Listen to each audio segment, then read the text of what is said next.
জয় গুরু। অখণ্ড মণ্ডলেশ্বর শ্রী শ্রী স্বামী স্বরূপানন্দ পরমহংসদেবের অমৃতময় বাণী। অর্ধনারীশ্বর মূর্তির অর্থ। বিকাল 5 ঘটিকায় শ্রী শ্রী বামুনি নৌকোযোগে বাগাইরা ত্যাগ করিলেন।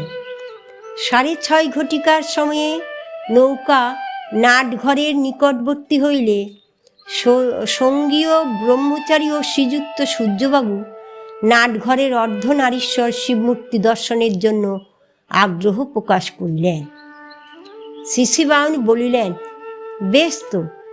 নৌকা শিবালয়ের সন্নিকটে থামিল। সকলে অবতরণ করিলেন। কথা হইল, শ্রী শ্রী বামুনির পরিচয় এখানে কাহাকেও দেওয়া হইবে না, যেহেতু পরিচয় পাইলে আটক করিতে হইবে এবং তাহা হইলে আজ তার নির্ধারিত স্থানে পৌঁছানো যাবে না। বিগ্রহ দর্শনের পরে শ্রী শ্রী বামুনি সংক্ষেপে অর্ধনারীশ্বর মূর্তির ব্যাখ্যা করিলেন। বলিলেন, এই মূর্তির উদ্ভাবয়িতার লক্ষ্য কোথায় জানো? লক্ষ্য হচ্ছে তোমার ভিতরে অবস্থিত পুরুষ এবং প্রকৃতির সামঞ্জস্যভূত একত্বের প্রতি। এই যে মূর্তি, ইহা শিবের অর্থাৎ মঙ্গলের। এই মূর্তির পূজা কল্যাণের পূজা, এই মূর্তির ধ্যান কুশলের ধ্যান। কিন্তু এই মূর্তিটি নারী এবং পুরুষের একীভূত মূর্তি।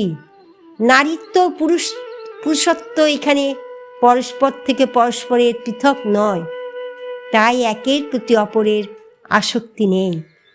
কামার্থতার জগতের ঊর্ধ্বে অবস্থিত এই মূর্তির তত্ত্ব।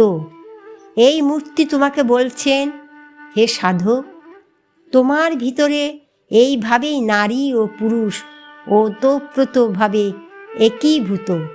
নিজেকে শুধু পুরুষ বলে পরিচয় দেওয়া তোমার অহমিকা, নিজেকে শুধু নারী বলে মনে করা তোমার ভ্রম মাত্র। জন্মদাতা ও জগৎ পিতার সমষ্টি বিগ্রহ হচ্ছ তুমি। তোমার সকল আকর্ষণের বস্তু, বাঞ্ছিত বস্তু, লোভনীয় বস্তু তোমারই ভিতরে রয়েছে। যার সাথে প্রেম জমাবার জন্য তুমি বাইরে ঘুরে বেড়াচ্ছ, সে তোমার বাইরে নয়, সে তোমার ভিতরে।